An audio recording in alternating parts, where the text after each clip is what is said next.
Kenya ka. Nyiso ni tich ji biro wito mang'eny.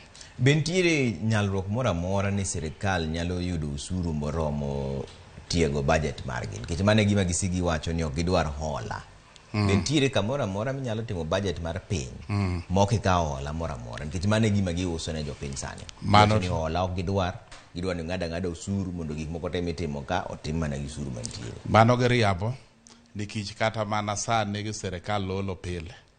Giolo to kendo en adieri ni onge piny moro amora kata Amerka gine pod ola. Sirkal nyaka ol to yo miolo go ne mowinjo bed a bit strategic. Kaka sani manu waneno in the last 1 or 2 weeks ma giolo domestically. Giole bengi ma Kenya ka. Mage ma thiro uchumi nyowuoyo. Holo ber nyaka sirkal ol, lakini winjo giol oko mar Kenya. Uso ni oginya olo no, mano miriambo, nikech nyaka giol, koka gita piny nikech onge piny mora mora mose choko ushuru, moromo run the budget.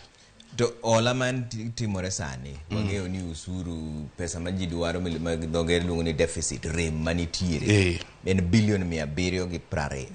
Nigocho ni bilion 500 ema gidhi olo Kenya ka, to bilion 220 gidhi olo oko.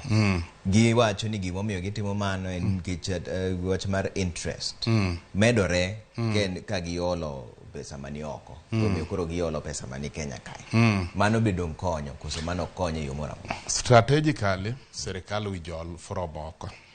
Ok from a country ka. Kiolo e Kenya ka, ing'eni nitie government luongo gandi risk free borrower.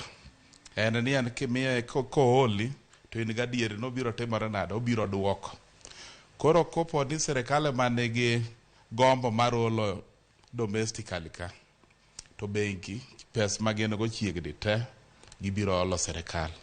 Ka giseolo sirkal chiegni pes ni te, gibiro dongi pesa matin. Ka gisedongi pesa matin biro ng'iso ni joma koro dwa olo small investors madwa olo ata malo gidhi biro malo nikech koro demand joma dwaro pesa ng'eny molo pesa manitie. Koro generally olo ber ka sirkal olo from outside the country. Ka gi compete gi local investors ka, mage mathiro uchumi.